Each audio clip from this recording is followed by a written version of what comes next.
Good afternoon, everybody. Ask everybody if you can find a seat. I know we're pretty packed in here, but there's a few extra seats. Please take a seat.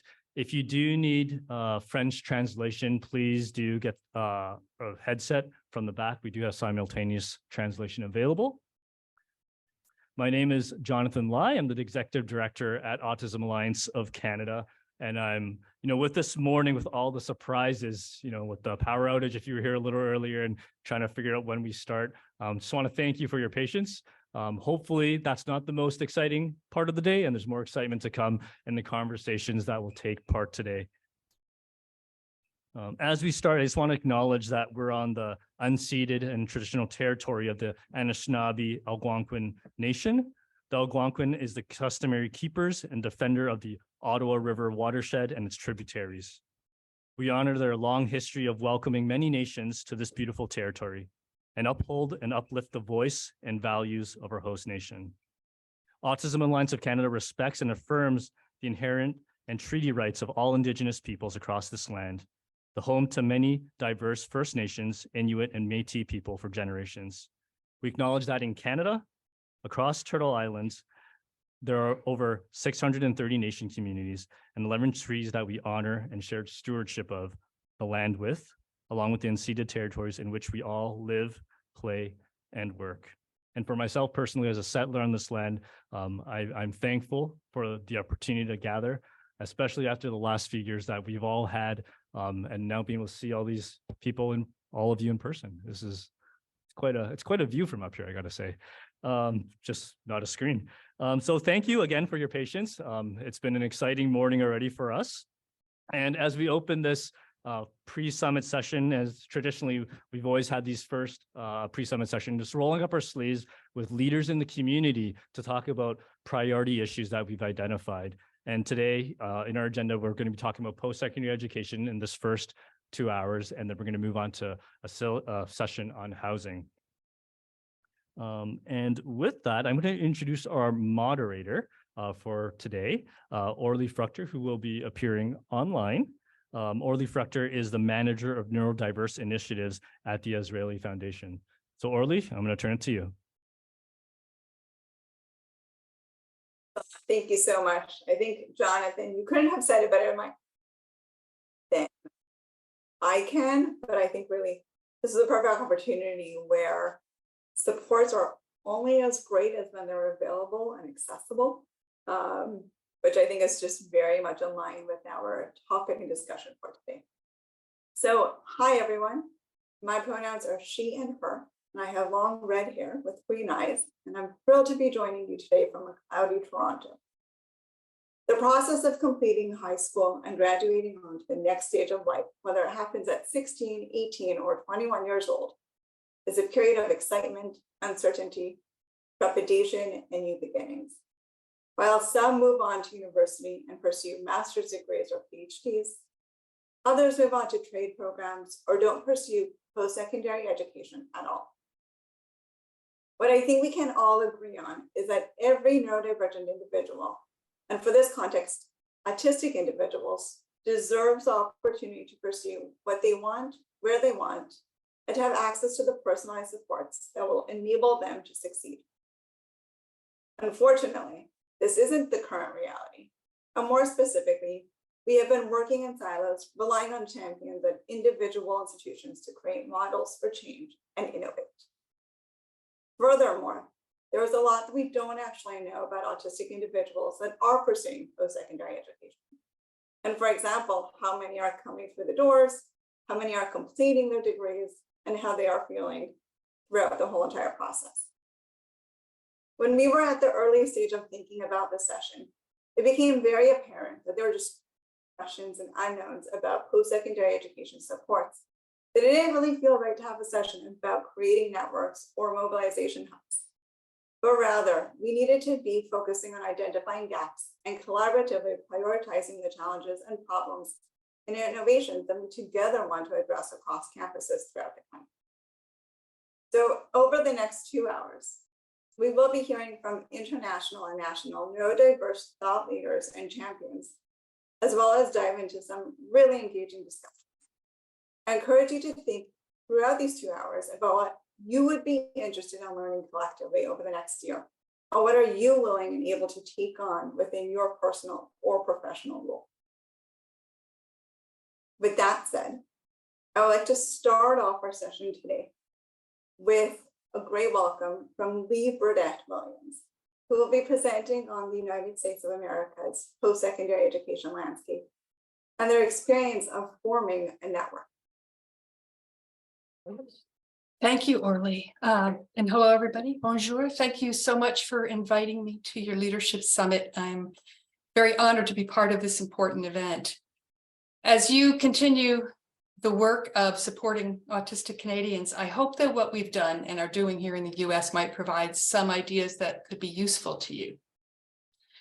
The College Autism Network, CAN, as we call it, is a nonprofit organization that brings together varied stakeholders, practitioners, researchers, self-advocates, employers, transition specialists, all with the goal of improving the experiences and outcomes of autistic college students, a population that is rapidly expanding. CAN resulted from a couple of key ideas that I want to share. The first is that there are across the country people doing good work to support autistic and other neurodivergent students on campus, but they don't necessarily know one another, and their work isn't always understood by others on their own campus. And the second idea that we had was that practitioners and researchers need to be in constant conversation with each other because each group's work should influence the others. Practitioners should always be as current as possible with existing research, with emerging research to understand the interventions, strategies, challenges that work and don't work. And researchers should always be paying attention to what practitioners say matters to them, to really inform the research, to say, this is what we need to know. So these two ideas are what really animate us at CAN. I feel like we're accomplishing these initial goals, but over the 7 years of our official existence, we've grown in our scope to include what we think of as the 3 stages of neurodivergent student life cycle.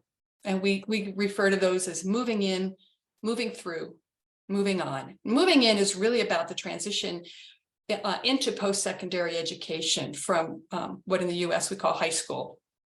So it's preparing a student for that step into a very different environment, a different level of support and independence, and helping them identify the right school, the right institution that's going to provide them with the support that they need to succeed. Moving through is how we talk about the programs and initiatives themselves on campus, the academic and social, emotional support that an institution is providing. And moving on, obviously, is the student leaving campus to go into the workforce or in independent living. Now, there's obviously a lot of overlap between these 3 areas, and it's not like there are many professionals who only care about one stage. It's a process. But what we've learned is that giving people, whether it's practitioners, scholars, or students themselves, a place to interact and talk to one another about their work is what's most important. I believe strongly that learning takes place best in the context of community. And CAN is just that. It's a community of learners, professionals, and advocates. And what we've done, essentially, is build a power grid from existing power sources around the country and beyond, a power grid that others can then easily find and plug into when they need it. This is about leveraging the work already happening on campuses and in businesses, and then sharing it in a way that enlightens and encourages other campuses and businesses to emulate that work. So how do we do that? Well, a quick tour of our website will show you some of our tools. We list job boards for neurodivergent candidates. We have a speakers bureau of experienced professionals willing to go to other campuses to help start or support autism initiatives. We provide online learning opportunities for those who want to better understand how to support neurodivergent college students. One upcoming online opportunity that might be of interest to some of you is called Square One, and it's in response to those campus professionals who say, we want to start an autism or a neurodiversity program or initiative. Where do we begin? Well, you start at Square One, a single week in which there are 3 live 90-minute online classes to learn the basics, the building blocks of an excellent program, and then a full year of mentoring in the context of a cohort. Because again, learning takes place best in the context of community. So you can find more information about Square One on our website, and I'll drop that in the chat when I wrap up. We also host an annual conference called the College Autism Summit. We began this as an in-person event in 2017, but of course, during the pandemic for 2 years, we pivoted to a virtual event. And quite honestly, I thought we'd stick with that because the registration numbers grew significantly. But what we heard from our members was a strong desire for an in-person event where they could connect and reconnect with this network that has become so important to them. This year will be our 7th summit in October in Nashville. You would all be welcome, but you need to be prepared to make some new friends and have some good conversations and hear some live music because it's Nashville. As Canada grows in its own support of neurodivergent citizens, including students, I hope that our 2 original goals can inspire you to create a national network similar to CAN, or even join ours. There are no doubt people on campuses already doing really good work. So how can you leverage their work to encourage other campuses to strive to do better? How can you put people into conversation with those who have traveled the path already? And how can you gather the practitioners, the scholars, the employment experts, and community organizations together so that the research being done can inform the practice and the practice can inspire new areas of research? And most importantly, how can all of this be deeply informed by the voices and the perspectives of neurodivergent Canadians? Happy to answer any questions people have. And thank you so much for this opportunity to connect.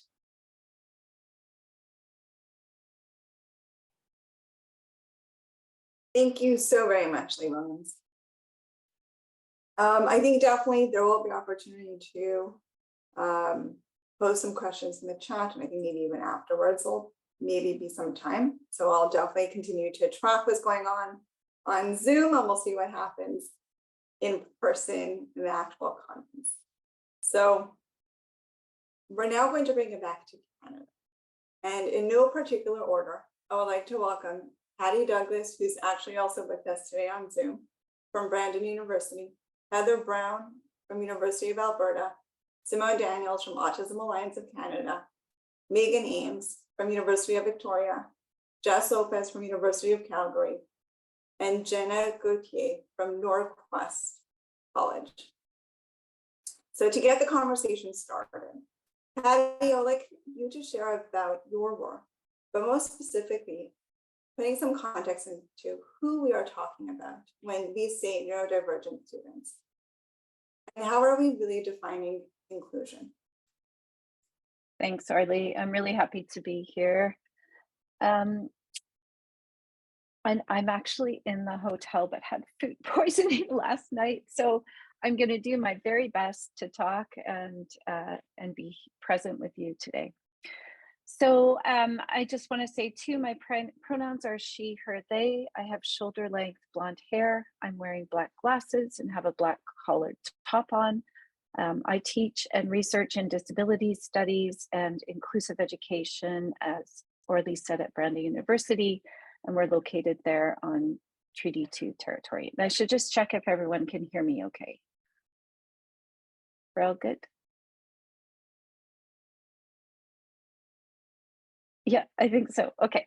So I direct a project called the Restoring Autism in Education Project. It's a multimedia story-making project in Canada, England, and Aotearoa, which is New Zealand, rethinking practice in affirming ways with autistic students, family and kin, and educators Over the past 7 years, we've made 85 digital stories and conducted 150 in-depth interviews about experiences of education across the life span. A focus on the project has been holding space with and for Indigenous partners around decolonizing and indigenizing autism research and supports. So just to kind of land on a few of the findings, and then I want to talk about my time in Aotearoa this year to kind of speak to Orly's questions. We have found autistic students describe post-secondary campuses and classrooms that are overwhelming in terms of sensory, social, and academic demands. This often leads to anxiety, masking, misunderstanding, and burnout. One autistic graphic design student told us, for example, "I learn it your way and the result is an exhausting disaster. I'm embarrassed and distressed and I want to crawl in my hole." We also see on campus ways ableism and racism intersect. A neurodivergent Métis student, for example, told us how a personal struggle resulted in a label of dangerous by student services, even though he says, as he said, nobody talked to me about it.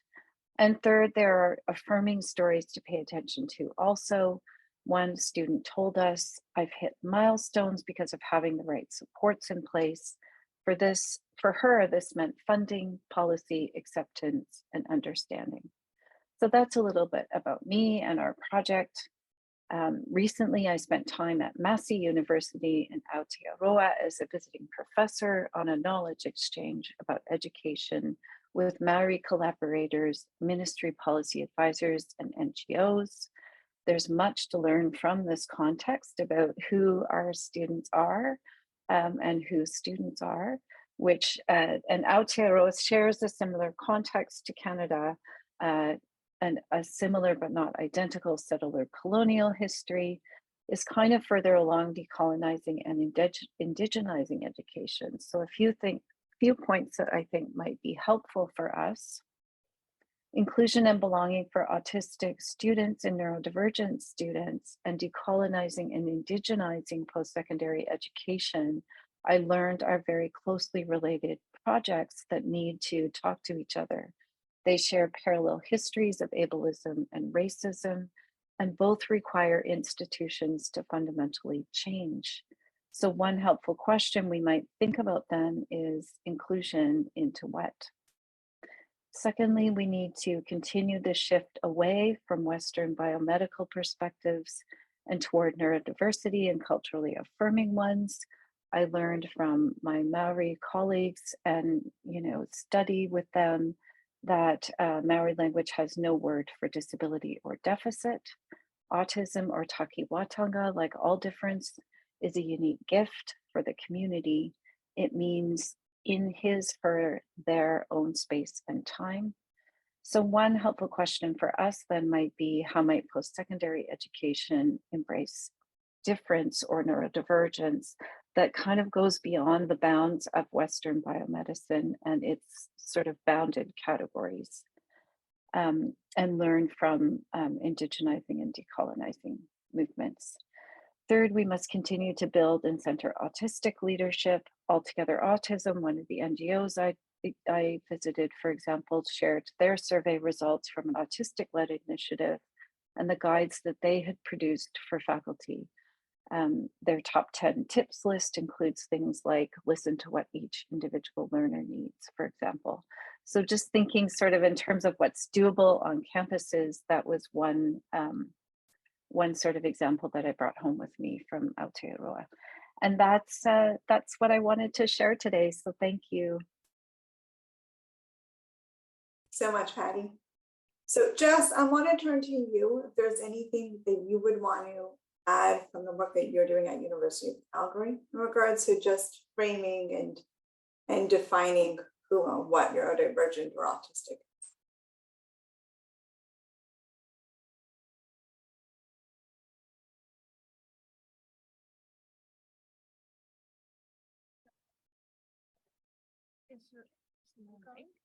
Is my mic on? It is. Hi, I'm Jess Lopez. My pronouns are they, them, and I am Neurodiversity Support Advisor at University of Calgary, Student Wellness Services.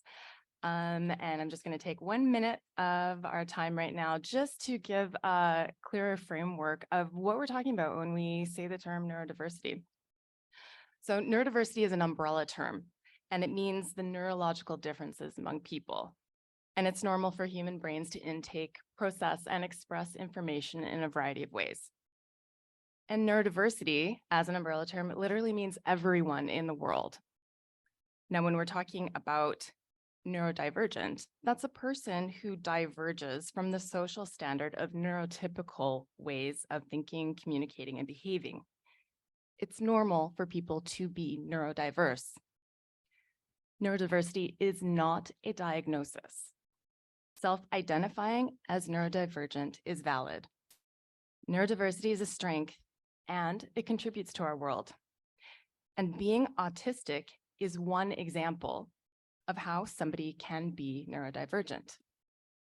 So hopefully that gives a little more clarification about what it is that we're talking about today and the ways that we can help support and build on the strategies for post-secondary supports for neurodivergent students and specifically autistic students. And I think it's passed on to Heather. So my slides, if you don't mind. Just tell me when you're ready, or 1 minute. Okay, got it.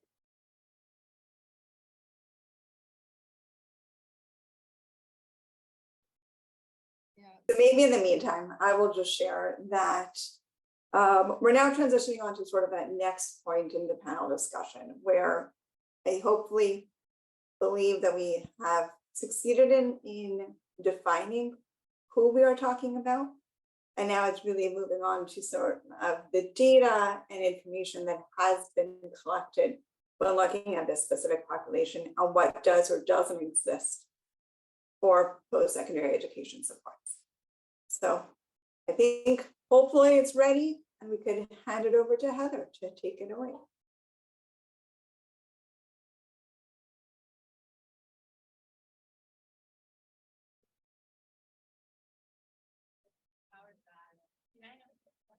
Of course.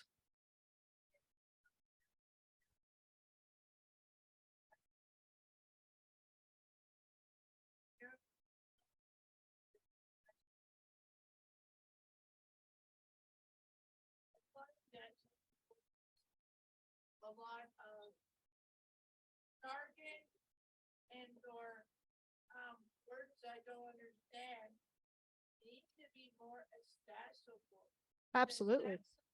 Language, because you're talking, you just said about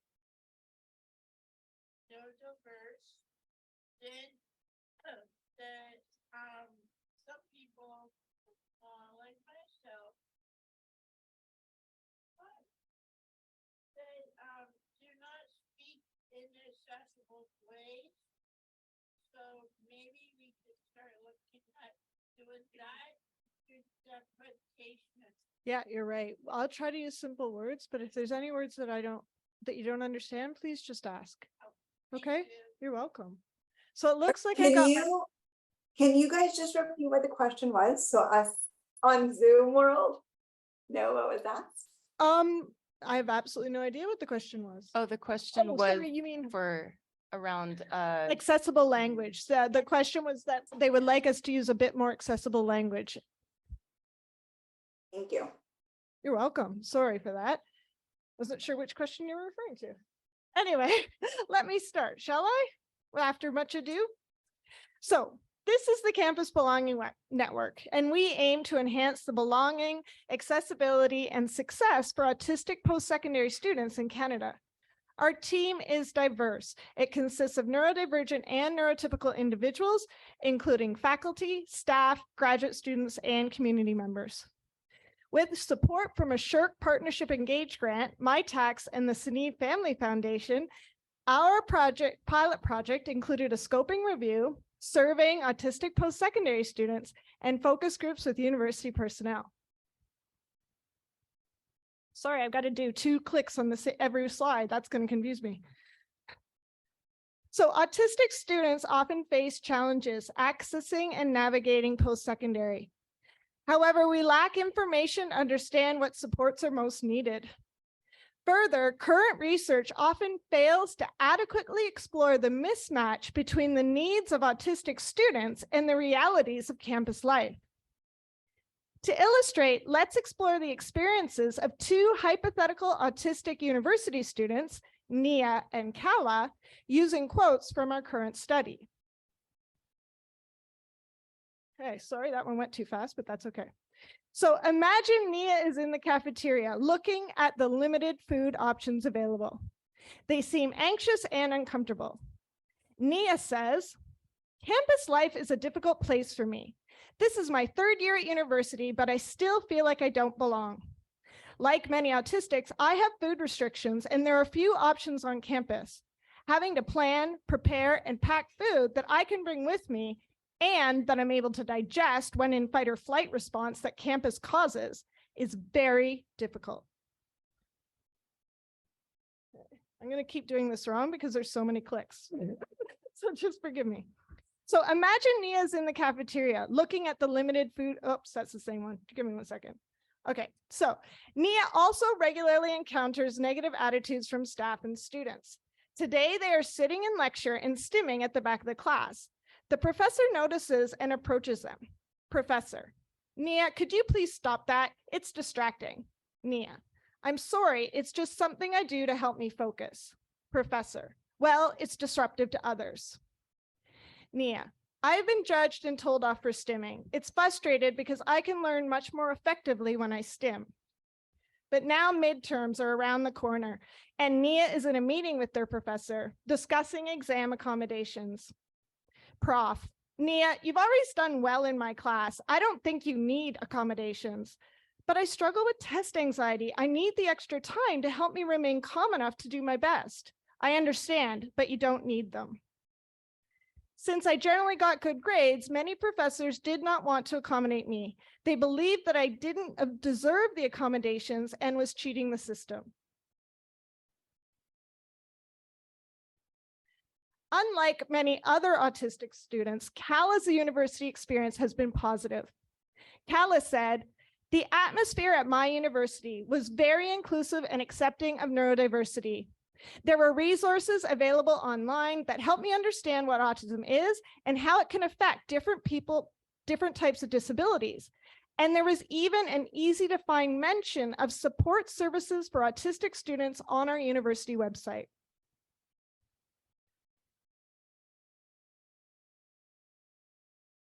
At Kala's University, there was also a strong emphasis on building autism awareness and acceptance. It made a big difference in how they were treated by their peers.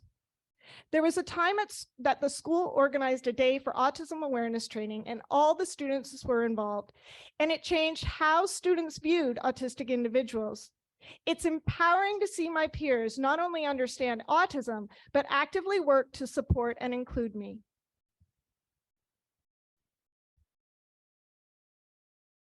Finding a sense of belonging and connection in spaces that are dominated by non-autistics can be challenging for autistic individuals. Yet Kala's experience was different. They reported that my supervisor struggles with chronic mental health challenges, so she deeply understands me insofar as mental health advocacy and neurodiversity advocacy overlap. I feel belonging when we have meetings as walks, discuss my thinking style as I learn philosophy, or talk about cats during my meetings.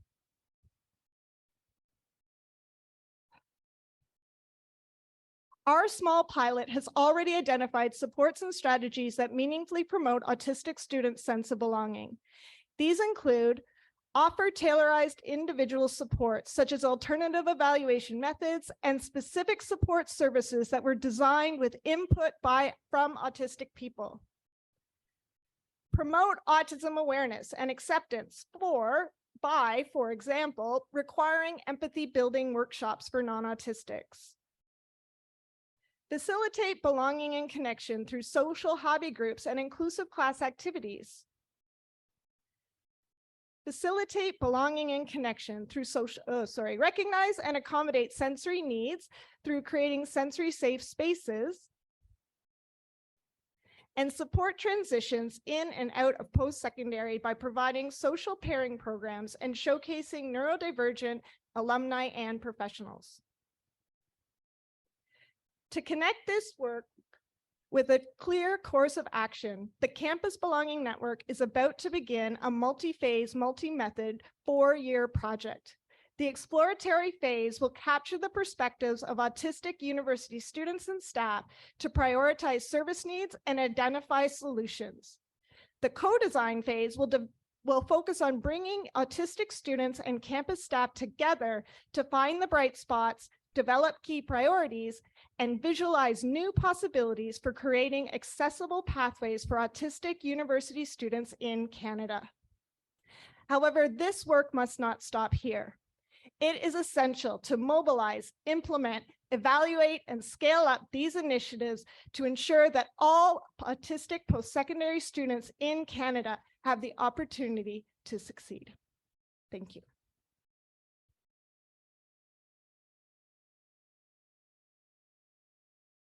Yes.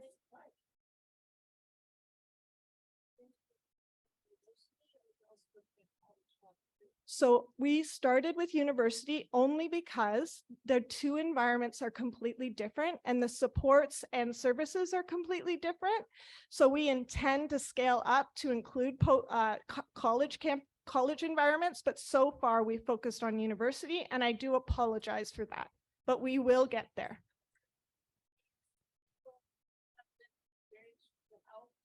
I sure do. And one of my very good friends and colleagues, Chris, is one of my autistic community partners.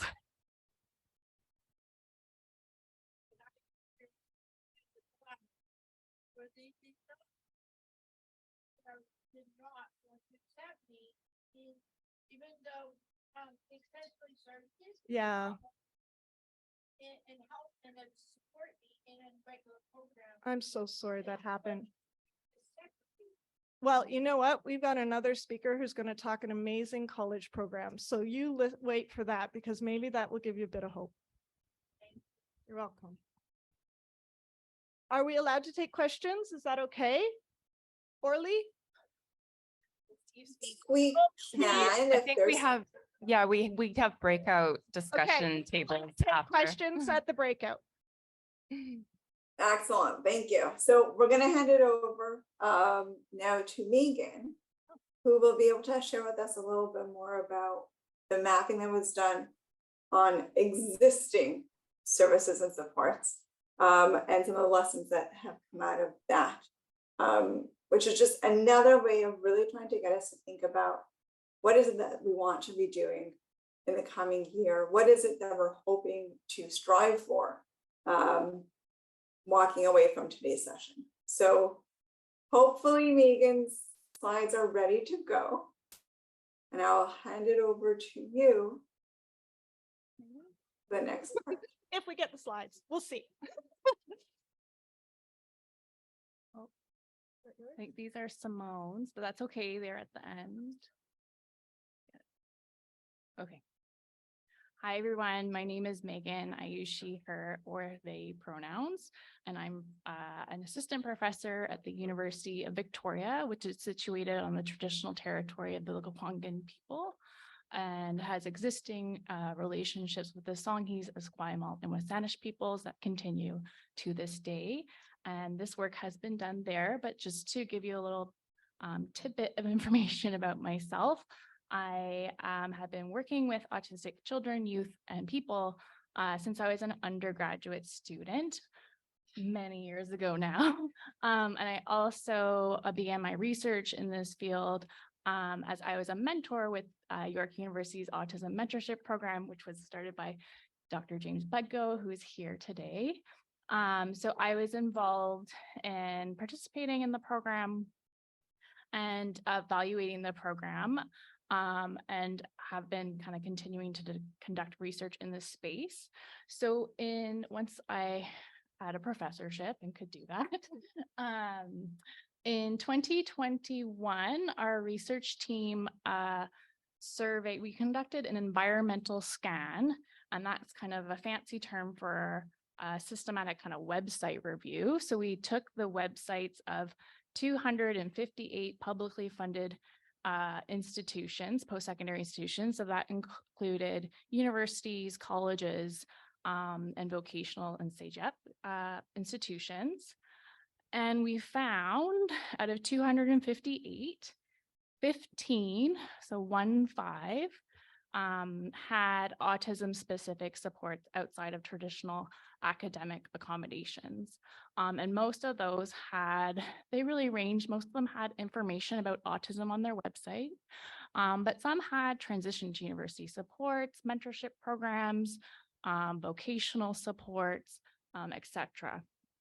So this is one of the pictures from that study. So we found that the services were primarily in universities, as our colleague in the front here mentioned, and only one, I believe, was in college at that time, and in central Canada or Ontario, which suggests real kind of inequities in the distribution in these services. Just looking at my notes.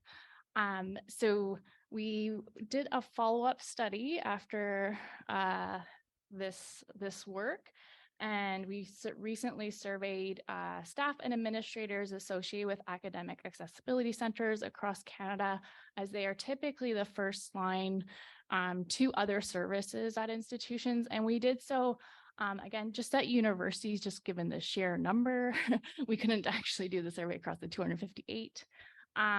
But preliminary results, we're writing up the manuscript now and analyzing the data, but show a strong desire of staff and administrators to support autistic students. However, some of the themes that came across from our interviews were, time, money, knowledge, having staff and faculty and people at the institution who have knowledge about autism, and siloing, and kind of discussions about, where should these supports exist.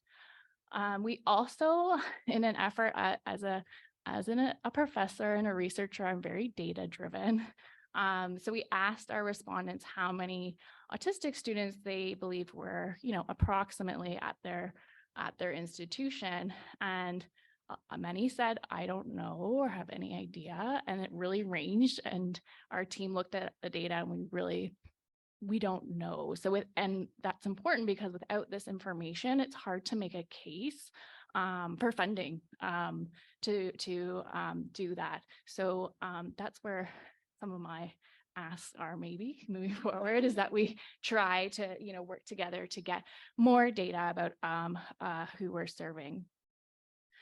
We also need a united effort to standardize and evaluate these supports, to know if what we're doing is in fact a benefit to autistic students, and across campuses, not kind of in these just hot spots, as we call them, to provide kind of evidence-based inclusion practices across institutions. That's all I have. Thank you so much, Megan. Again, just working off of what we're hearing, there's a lot to do, but there is also lots of opportunity, and there is progress happening on the ground. I will now hand it over to Simone, who has recently completed her graduate program. So you could share with us what you have been working on at the moment.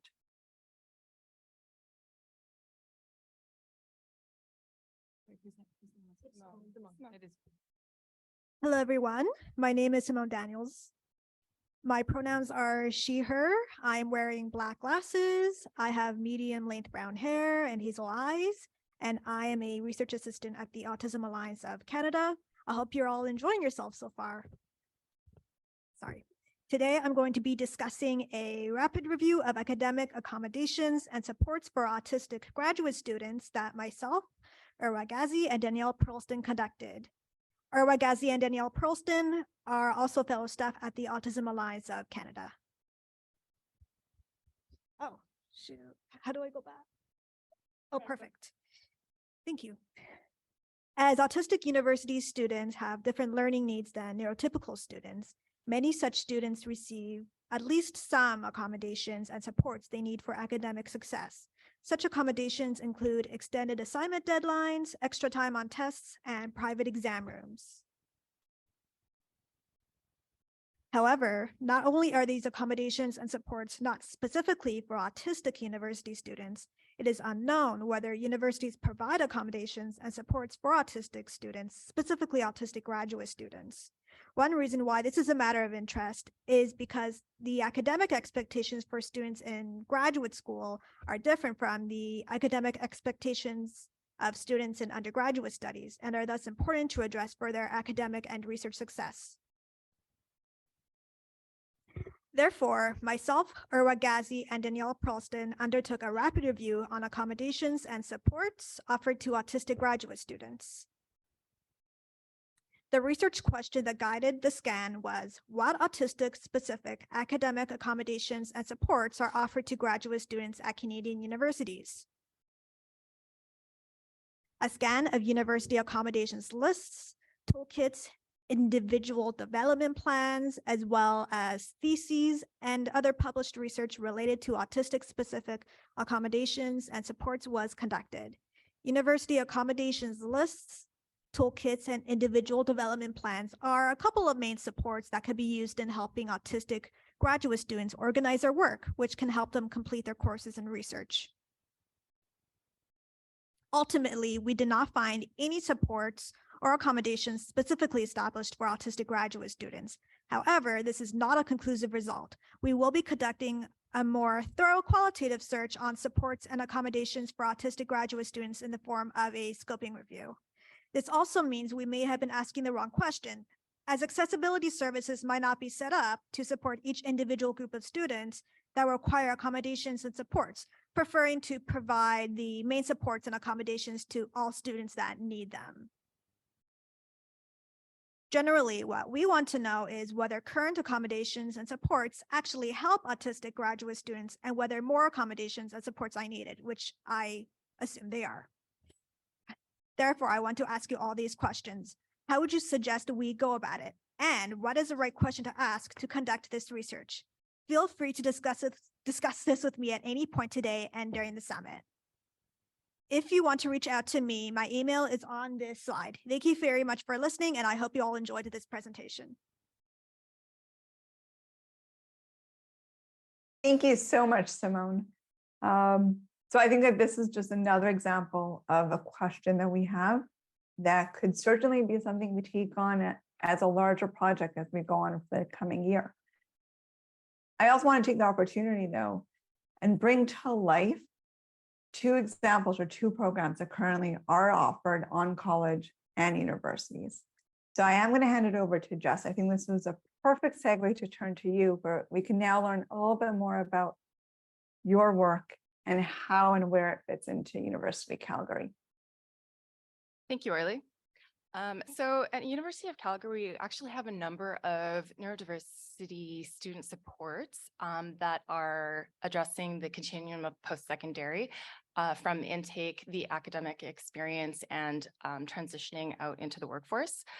And they are coming from kind of four main departments on campus. So through Student Accessibility Services, the Student Success Center, there is also a Work Integrated Learning and Neurodiversity Student Support Initiative, and Student Wellness Services. So I'm just going to quickly break down those areas and tell you what we're up to. Through Student Accessibility Services, that is the formal assessment, diagnosis, access to formal academic accommodations for students that meet the criteria, requires proof of diagnosis, and accessibility service can assist in the referral process to access assessments or in applying for reimbursement grants that can help to cover some of the upfront costs that assessments have. But that's only for students that meet those requirements. So there's definitely barriers to access assessments and for formal accommodations in that way. Student Accessibility Services can assist in applying for funding coverage for prescribed adaptive technology or accommodations. There's an exam center for approved accommodations, such as longer testing time or a quieter private environment to do tests. And there's also the Nat Christie Lab, which is a very quiet space that students can access to study. And they have to be registered with Student Accessibility Services to access that space. Student Success Center has academic strategists. In particular, there's one of the academic strategists who is a colleague that I do a number of programs with, Heather Thompson, who specifically works with neurodiverse student populations under the framework of self-identification is valid. So no proof of diagnosis or disclosure is needed, and is able to work with any self-identifying neurodivergent student to build personalized strategies to support learning needs. So there's also a sensory-friendly study space there as well. This is going to be a lot of alliteration. So at the Student Success Center, there's a sensory-friendly study space. That means it's on the main Taylor Family Digital Library, which is an open area. There's lots of study space at U of C, but there's very few spaces that are have sensory-friendly environments in mind. So this is great. It's a more private area with adjustable lighting. It's dark, it's quiet. There's a bunch of sensory tools that are available, different types of seating. The other things are helping strategize around time management, note-taking, test-taking, understanding one's learning style, transitioning support, so like interviewing practice, and how to engage, like ask questions to professors. So very broad and very supportive in that way. There is through the Taylor Institute of Learning and Teaching on campus, there is a new initiative that is being built in collaboration with support through CNEVE Foundation, and it's the Work Integrated Learning and Neurodiversity Student Support Initiative. And the intent behind building this programming, the development is underway to support students' transition into the workforce. And it's under that same framework as well. So self-identifying as neurodivergent is enough for a student to access. Again, diagnosis, proof of diagnosis is not needed, which is fantastic. And so students that are engaged in this program will be able to be connected to work integrated learning placements with employers who have been educated around how to better support neurodiverse employees in the workplace. And so this is halfway underway, and it's slated to start the first cohort in this upcoming fall 2023 term. Through student wellness services, there are a number of things that help to support neurodiverse student populations at U of C. So one is my role as a neurodiversity support advisor. We also have NICE Student Lounge, NICE Student Meetups, and NICE Orientation. And NICE is a nice acronym that stands for Neurodiversity Immersive Campus Experience at U Calgary. So it lands quite well, and it's very fitting. So I'm just gonna go over these programs, just explaining my role to start off. So as a neurodiversity support advisor, there's currently 2 of us. So my colleague Kirsten Cott is also one.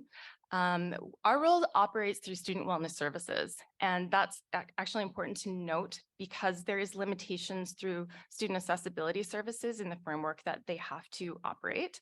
So this gives leeway for us to be able to engage from a more informal, social, bridging the gap in services and support framework. So I'm able to assist in my role any self-identifying neurodivergent student, and no diagnosis is needed again, basically in navigating post-secondary life, whether that's on or off campus. So students can make an appointment with me to discuss neurodiversity supports, strategies, and resources that can be helpful in improving their academic, social life, and personal well-being. And a lot of that is through the framework of understanding, helping students to understand their own learning styles and sensory experiences. So understanding what sensory like aversions or preferences they may have, and then using those as tools for self-regulation and through a lens of self-empowerment to learn how to self-advocate through all kinds of systems in life that were not designed with everybody's well-being in mind. And that brings us to the NICE Student Lounge, again, that same acronym, so Neurodiversity Immersive Campus Experience. It's a sensory-friendly student lounge on campus that I helped to develop. And so it takes into consideration everybody's having different sensory experiences. There's no overhead lighting, there's adjustable lighting, there's colors, there's a lot of different seating options. And basically students can use that area for study, to socialize, or to even sleep. There's a kind of partitioned off area that has beanbag chairs that somebody could kind of quarantine themselves away in and have a nap or study, with adjustable like LED colored lighting. That one's really popular. There is different tables, there's sit stand desks, there's different types of seating that are static. There's like wobble stools. There's a seating area that it has couches, and people can do puzzles, they can relax, they can connect with peers. And it is open for drop-in use for students Monday to Friday, 8:30 a.m. to 4:30 p.m. It's been it's been open since last summer. And it's been such an important tool for students to have access to, because again, it's one of the few places on campus that is sensory friendly by design. And it's also a really great landing place for students who have not had the opportunity to just be themselves, explore how to be themselves in a way that's understood and accepted and not questioned. So it's a really good, safer starting place for that I refer and encourage students to connect, and also a great place to connect with like-minded, understanding peers. And then we have the nice student meetups. 30 seconds. Nice student meetups. And they are peer supported, facilitated by nice team staff and nice student mentors, and it's peer support. And then we have nice orientation, and it's a sensory friendly orientation to university life for any self-identifying neurodivergent first-year UCalgary student. It runs at the end of August. This year, it's August 28th and 29th, and there's daily programming, just basically onboarding orientation from a sensory-friendly perspective. And that's what we have going on so far at University of Calgary. Thank you. Thank you so much. It is very hard to cut somebody off in a nice way, especially when you are virtual. Thank you, Jess. So certainly not last or least, this is just still part of the discussion. We are going to hand it over to Jenna to talk to us about what's going on at her college, at their college, which takes a different perspective as well on the different supports and at what point do these supports come into play. Okay, is this thing's working? Yes. Yeah, lots of nods. Okay, hello everyone. So my name's Jenna Gauthier, she, her. I have blonde hair, definitely fake. White shirt, purple kind of blazer on. And so I manage the Autism CanTech program at Norquest College. Autism CanTech is government funded by the Youth Employment Skills Strategy. It's a national program. It's 6 months long, and it was designed alongside and for autistic individuals. It's college level, it's non-credit, and it is designed to be inclusive and accessible. And so coming in, you don't need a high school diploma. You have to want to be employed, and you need to self-identify, but self-identification is sufficient for us. It's all we want, and it's all we need. Students come in, they do 4 months of in-class training in tech and different employability and business skills in order to gain entry-level employment in the digital economy. So things like data analytics, digital asset management. And then they do a 2-month paid work experience where they get to apply those skills in industry. Now, we know that that's not sufficient, so we also have robust supports in our program. They could be better, but we're building something new. So what we currently have in our program is career coaches that work with students one-to-one to support them to bridge into those work experiences, support them on those work experiences, and help guide them on their work journey after. We have liaisons with all the different support areas of our college to ensure students have really informed individuals supporting them to navigate college systems. So that's liaisons at the library with student judicial affairs. Hasn't been required to date, but just in case, it's good to plan with the wellness team, accessibility services, you name it. So we've created a system where everybody has gone through different education in order to make sure they know how to support our students best. On campus, similar but not as nice as Jess's, we have, I know, sorry, my jokes. We have created a service center. So it's the ACT Center. It operates on our campus and it's a place for our students to come, chill out. There is a sensory room there and a bit of a quiet space if they're finding their experience on campus overwhelming. But our program also operates high flex. So students have the choice to either learn in person if that's something they would like, or they can learn online synchronously if that's their preference. So that's also been really great. And I know the students have appreciated the flexibility. I'm going to try and keep track of my notes and they're messy. So what's been really interesting is the opportunity to build a program from the ground up and build the supports and structures that we're hearing from students and others that they want. So that also has included faculty development programs and educating our faculty and staff so that they understand ways to instruct our students and create safer spaces in the classroom for their vulnerability and learning. And one of the beautiful things that we've seen in our program is the students are loving the fact that they come in and they're amongst like-minded peers.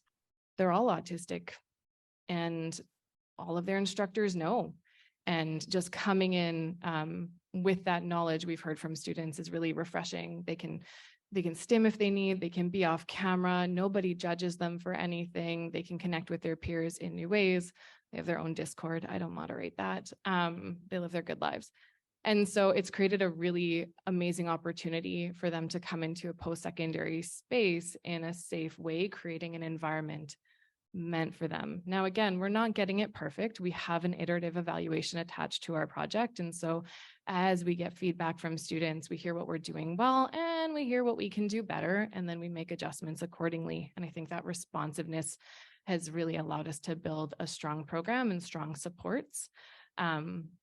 Just like in Jess's area with accessibility services, there's still barriers in how people can access supports and services. So we're kind of trying to work around those. But yeah, what I would say is college level education is important.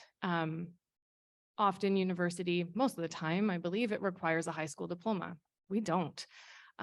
There's many students who have come in through my doors. Some of our highest achievers don't have a high school diploma. They just couldn't get through the K-12 system. It wasn't built for them. And so now they've come through our program and they're fully employed, and some of them are getting promoted in their work. And it was just creating that pathway for access that was really important for them. College is great because the campuses are smaller. The classes are smaller. So in terms of that transition from high school into a post-secondary environment, sometimes it's that nicer, it's a step, but it's kind of a smaller step. Instead of going onto a campus that has 15,000 students, maybe you have 4 or 5. And instead of having 300 students in your classroom where you can never connect with your instructor, maybe there's 30 or 40. And so it's just, we've heard from students just kind of helping prepare them. Many of our students have chosen after they finish our program to pursue further post-secondary education, either at the polytechnic or university level, but we've kind of created that confidence that they can do this, and also hopefully given them some of the knowledge to help navigate those post-secondary systems and go into institutions that maybe aren't ready yet or don't have the wonderful structures in place that U of C currently has or that Norquest is building. I'm just like waiting for Steve to pull up a sign being like, finish, Jenna. So I would say that there's unique opportunities for autistic students at all levels of post-secondary. And so what I love about college, again, is it can really help build that confidence and competence for these students to navigate further post-secondary, but it also offers choice. Many of them have gone through a program and transitioned right into employment, and now they're working. And a huge part of our program is employer training as well. So again, just like we needed to build supports and systems within our college environment, it's so important to make sure that employers and industry are ready to receive our students, and like in a very genuine way, like ready, not like this is a good thing to do, but like they mean it. And so this has meant ensuring that the training before they can host a student on work experience is mandatory. They have to do that. It's important. Once the student is on work experience, they have access to assistive technology that they can use to support them. But again, the career coaches are also there to provide support and help navigate any issues that might come up in a way that allows both the employer and the student to learn how to move forward in a productive way that allows the maintenance of the relationship. We also have an inclusion and accessibility consultant who serves industry. So doing things like policy review, larger trainings in industry, just to make sure, again, that industry is ready. So I really like to view this as building bridges. There's responsibility in so many places. And I think it was Lee who said earlier that none of these things are happening in isolation. So it's really looking at this in a broad, holistic way to make sure we're addressing the multiply barriered or the multiple barriers coming at our students and not expecting them to do all the work. So as well, after our program is done, we provide the support of an employment transition coach. So many of our students will get offers of employment after their work experience, but if they don't, an employment or additional training or education is their goal, then they connect with our employment transition coach to help guide them through that process in a way that's meaningful and oriented towards their goals in a way that's meaningful for them. So it's up to 6 months of support post-program, and it's very much driven by the individual.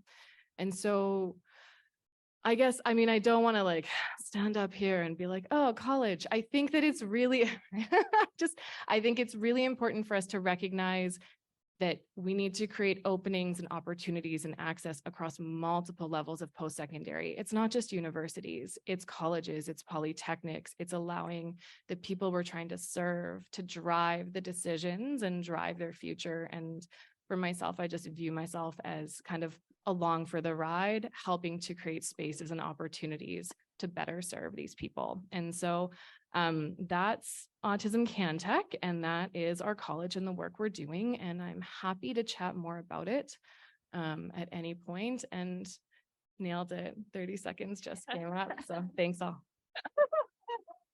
Amazing timing. Thank you so much. And I'm so happy to know that Steve is there also in person to help me facilitate everybody's time. So thank you, Steve, also for you. So I really hope you now have all had some sense of what it is that we are doing and what it is that we are trying to even achieve and the big task at hand. I also hope that now your brain is working, you have lots of ideas, lots of questions, lots of thoughts so far at this point. So what I am going to do is hopefully I'm going to ask the panelists to go and join the tables, that you'll also be able to be potentially part of the discussions and not just up there by yourselves. And while we have the amazing team, amazing staff at Autism Alliance going and getting some of the material you need for the actual discussion, we are going to now post some of the questions on the slides for everybody to see. But essentially, there's going to be pads of paper, there's going to be some markers, there's going to be some Post-its. And so this is really where we get to start to have that discussion of what is it that we want to be doing? Who is it that we want to be helping? And where and what is the best thing for us to be doing moving forward? So whether we are creating brand new innovative programs at college or university or trade programs, or we are helping to expand those that are already existing and scaling those to be able to help so many more people. So you now have 15 minutes. Hopefully somebody at your tables will take charge and take responsibility potentially for facilitating those discussions for you guys. And I have my handy dandy time right here that I have set for 15 minutes. So I'm going to go back on being off screen, but I'm going to help facilitate a discussion here on the Zoom chat while Jonathan Lai helps answer and address any questions that come up in the room. So I hope you get to start flowing, let your brain start thinking. We're looking forward to really seeing and hearing what you are thinking at this point.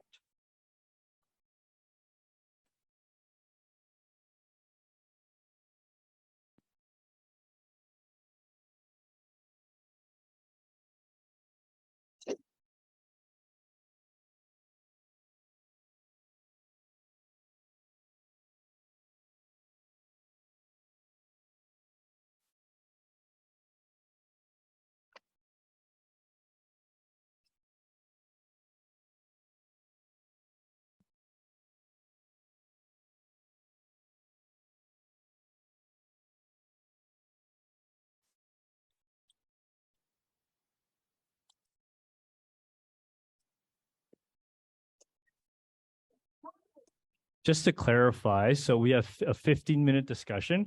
Could board members who are sitting at Autism Alliance board members that are sitting at tables, just put up your hand. Our panelists will kind of help cover the other tables just to make sure we have as much guidance as possible at each table. So for the next 15 minutes, the question on the slide is there. It says, what are the current problems faced by autistic post-secondary education students? And what are the challenges at providing needed post-secondary education supports at the systems level? So we got 15 minutes to discuss that. And feel free to put that under number 1 on the chart paper. Thank you.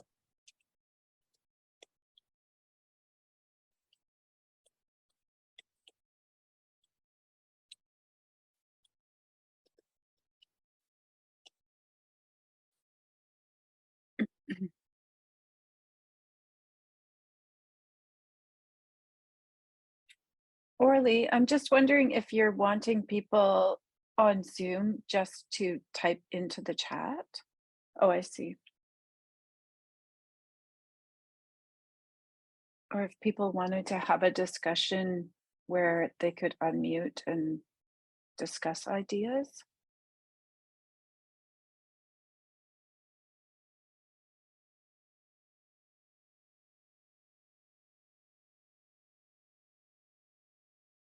So I think everybody in the room is able to hear us. So my only concern is that it will be actually a little bit too distracting for them.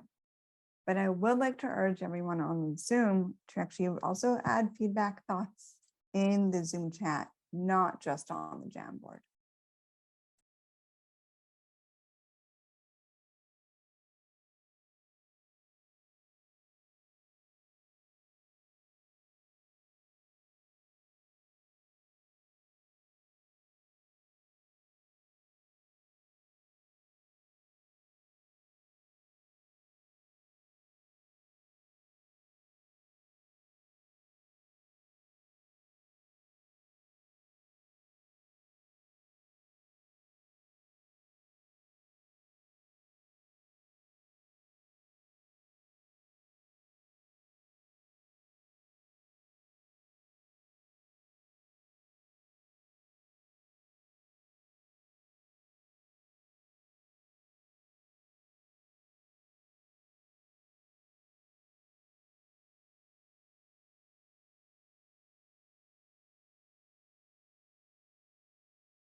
Going to give 2 more minutes for this first question. So feel free to write on the stickies and put it on the paper, and we'll move to the next question, which will follow.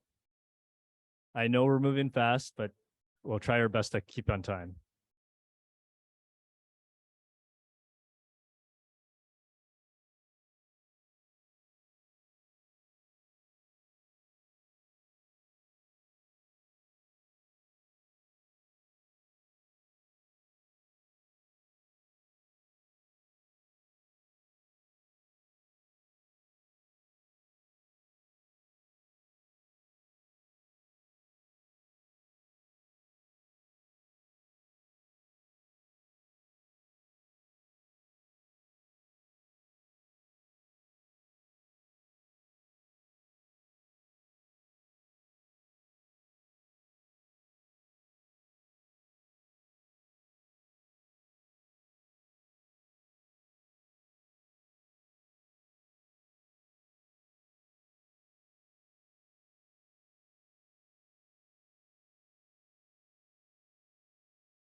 I'm hearing good discussion going on and a lot of great ideas.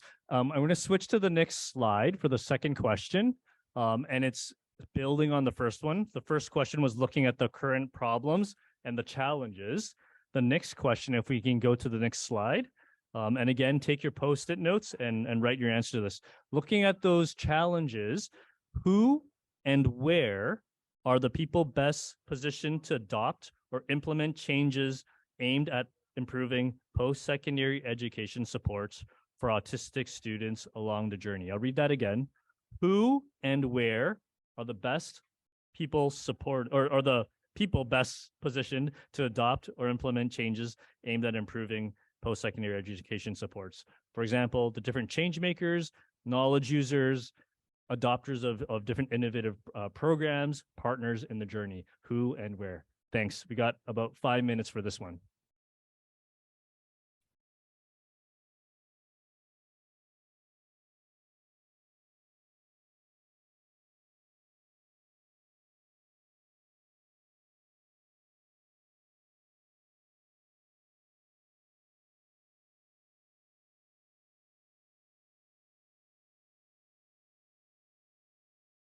Sorry for those in the room. This is for those on Zoom. I would like to encourage you now to go to slide number 3 on the Jamboard so that you could start addressing the same questions that Jonathan just announced.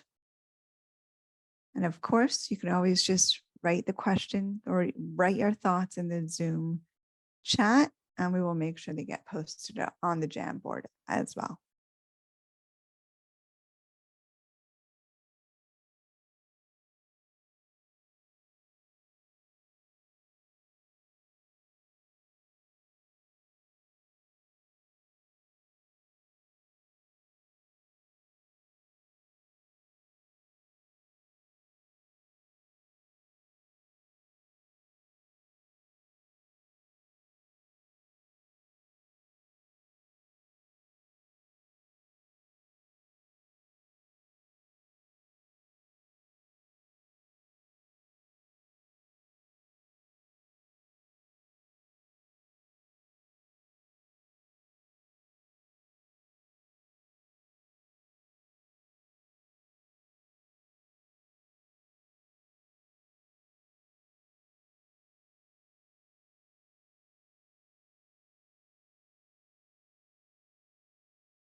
Okay, so thank you. Right now we are gonna take a bit of a break. You guys have been sitting in here for a little bit. We'll take a 10-minute break. There is coffee outside, and a washroom break. There is a quiet room if anybody wants to use it out the doors to the left at the end of the hall. Coffee's outside, and we'll reconvene in 10 minutes.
I turn it back over to you in a second.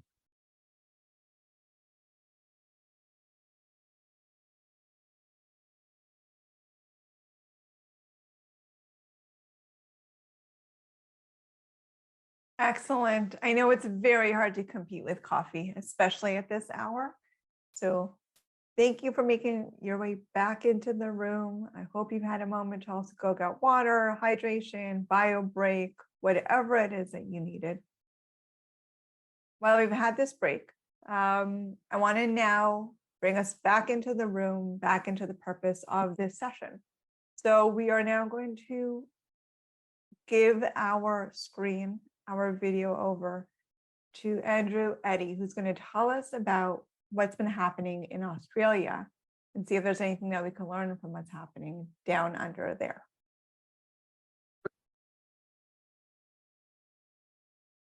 Hello, my name is Andrew Eddy, and I'm the CEO of Untapped Talent. Thank you for the opportunity of speaking to your conference today, and I'm sorry that I wasn't able to be there in person or be live, but with the time difference, I provided this recording. Untapped Talent started 5 years ago, and it was really about trying to change the narrative around autism and neurodiversity. We're really here to change the whole approach to this, to implement a sustainable neurodiverse employment ecosystem. We work with a number of different companies and government departments to work on their journey towards implementing more inclusive employment programs for autistic individuals. And we work with some of Australia's largest companies. But that includes training, it includes a whole curriculum of hard and soft skills, technical skills. It includes reviewing the way in which companies do things and the way in which they attract individuals to their organisation, the way in which they screen them, assess them, recruit them, onboard them, and develop them through their job and through their career. Early on, we realised that we also had to look at how we could create a pipeline of talent and how we need to work with universities and colleges to achieve that. And so we looked at the ways in which we could do that, and an obvious way was to be in touch with universities and colleges and really look into the way in which they were interfacing and interacting with neurodivergent individuals. I believe that there were at least 3 areas where we could do better in this space. One part was around pathways to university. Another was for those that even that if they did get to university, they may well not make it through their course. And so what were the scaffolding and the programs that we could put in place to increase the chances of people getting through their university course? And the third area was around work experience, because oftentimes we would see individuals make it through their course, but not have work experience. And so when they came to apply for roles, they didn't stack up well against their peers and were not successful in getting jobs. So these were the 3 areas we wanted to focus on.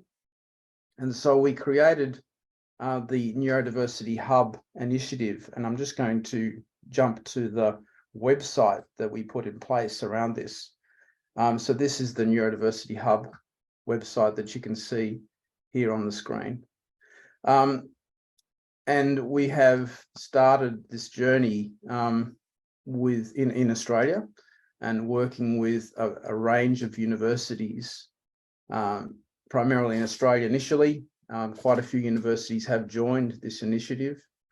But we then got interest from universities in the US, and we had the opportunity to speak with a number of them about what was possible in what we were trying to do, how they might be able to help us, if they could review the information and materials that we were putting together. And we got a lot of interest from universities in the US, particularly these 3 that you can see on the screen now. And they were able to give us some great advice on what we were doing, but they then suggested that they might like to join in this initiative. And so we had them join the Neurodiversity Hub, and then it spread from there. And over the years, we've had a number of other universities in the US join the hub, and we're now up to 16 or 17 that have joined the hub. We just had another one join this week.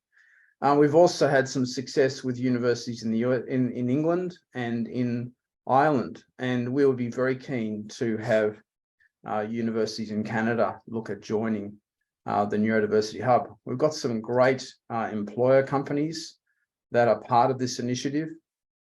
You can see on the screen there some of the logos. You may have heard of some of these companies. Some of them are Australian companies, but you may have heard of some of these more global companies that you can start to see on the screen here.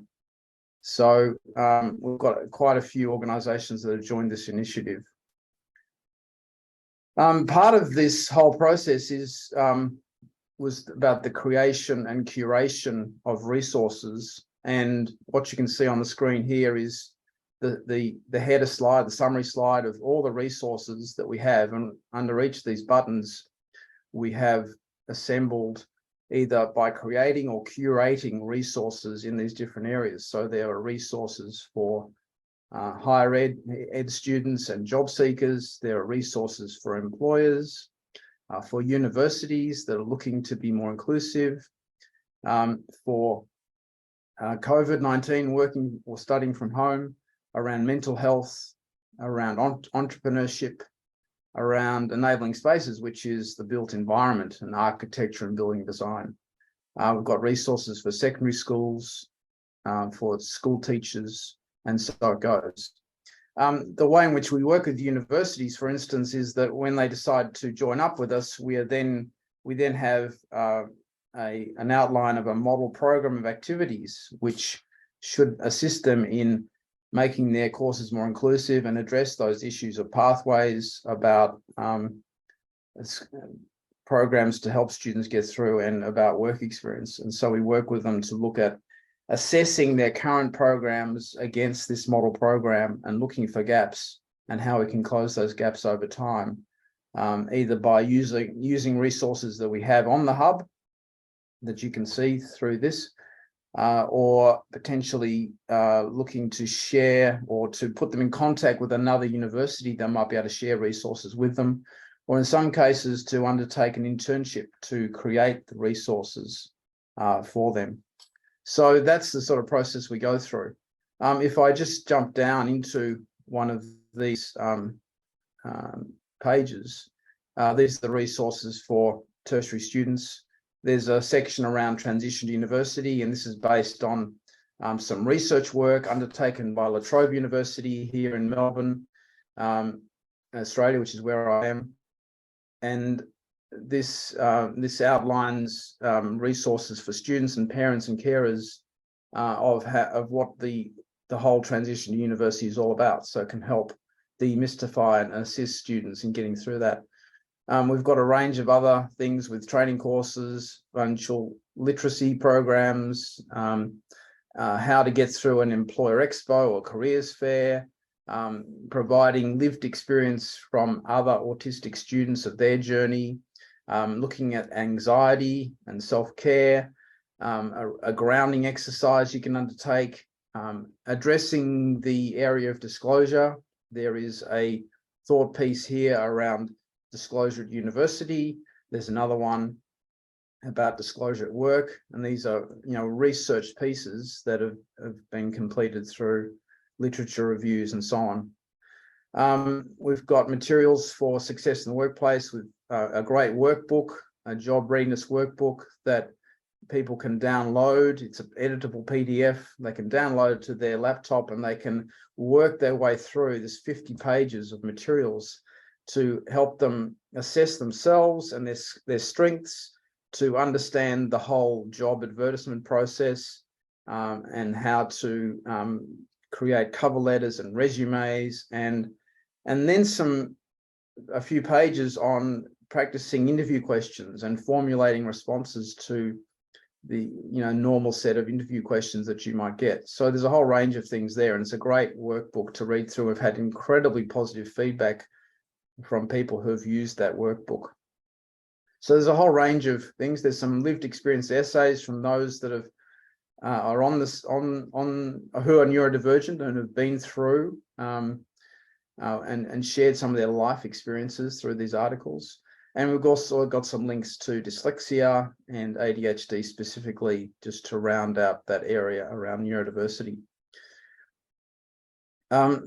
So if we just jump back to that resources page. So I've just given you an example of what is under the higher education page, but we have similar things for employers, for universities, and so it goes, as I explained before. We also did a project for the Australian government in 2020 and 2021, where we worked with disability employment service providers. So these are organisations that work with autistic individuals and help them look for jobs and help other organisations understand the opportunity of working with these individuals. And we created about 90 different little resources out of that, and we've put them all on the website here so that anyone in the world can have a look at these. An example where we were asked by autistic individuals to help them understand the workplace. We created these 26 little resources to look at different things that happen in the workplace, workplace manners, self-awareness, self-development, and going into little topics like what is small talk and what are acceptable topics to discuss and what are things to avoid. So under each of these little buttons is a little presentation, a few slides, and maybe a video, which will help people understand the opportunity of this. So a huge amount of information there. We also provide training for organisations who've got a mental health training, which is available for anyone in the world to undertake, which has been developed through research with La Trobe University, with input from Stanford. We've got our employer training offerings, and we have some other trainings, which I'll come on to in a second. So there's a huge amount there. So I'm now going to jump to some of these other parts of what we have developed. And the next item is the Be Your Best Academy. And this is a set of life skills training courses for neurodivergence.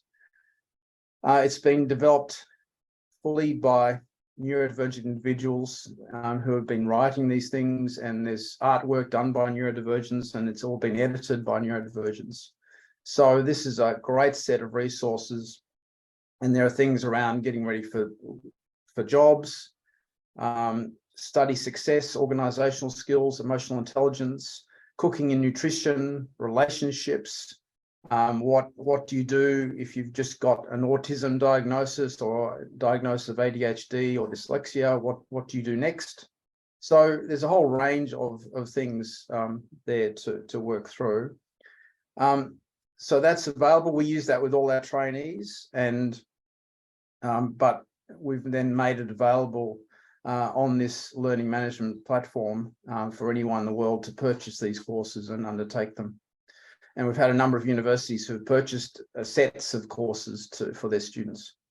And then the last thing I just want to touch on is that we do have a Facebook page linked to the Neurodiversity Hub, and we put up about 9 to 10 articles a month taken from around the world on employment and autism. So I encourage you to go to that.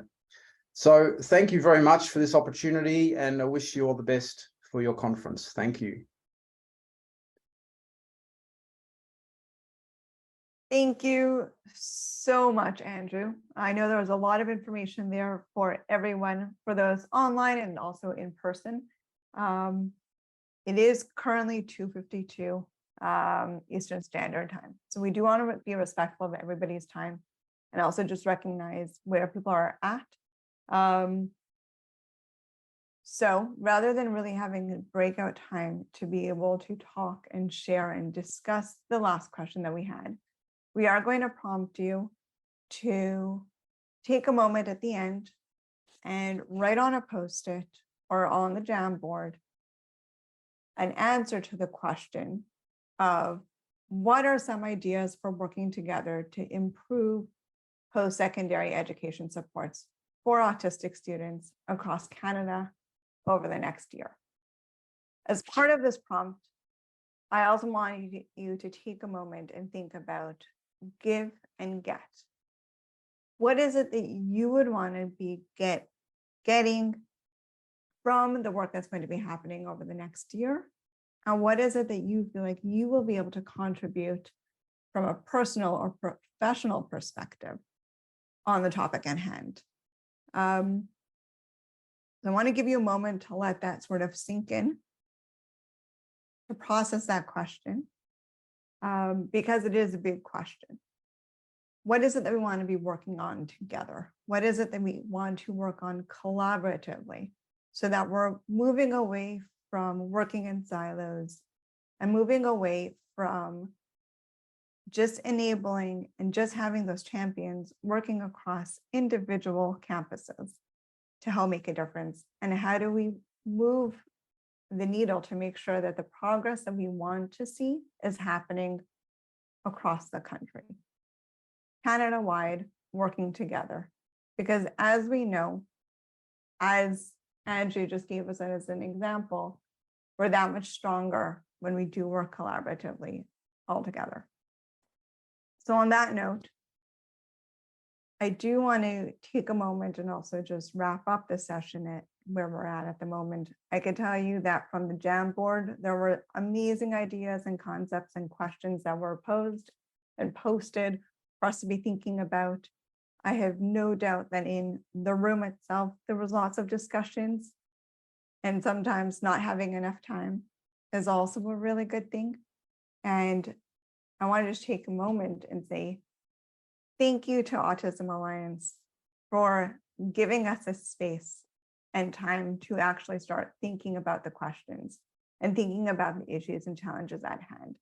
Because if we don't have the time to think about it and express and reflect, we don't always have the time to move forward. So thank you also to the presenters, those that have joined virtually, remotely, pre-recorded, and in person. For some of you who are a little bit confused as to why I'm not there in person today, it's because I actually injured my own leg, and I'm not able to travel, and I'm now stuck in the house. But because of opportunities, because of supports like Zoom and Sally's amazing team, and once again, Autism Alliance enabling a hybrid type of event, I was able to help moderate and help facilitate this discussion today from my house. And it's just one example of how, when there are the right supports in place, we can create a more accessible, equitable environment and society that really enables inclusion and everybody coming together for the right reasons and for the right opportunities. So I'm wishing you all an ongoing successful start to the pre-CALS summit, as well as the summit itself over the next 2 days. I have no doubt it's going to be a huge success and that it will be incredibly educational, incredibly uplifting, and that there will really be lots of amazing ideas that come out of the discussions and all the presentations. And I'm looking forward to what we will do in the next year and what Autism Alliance has in store. So thank you so much for indulging, for thinking together, for enlightening all of us, and to many more opportunities like this. Have a great day.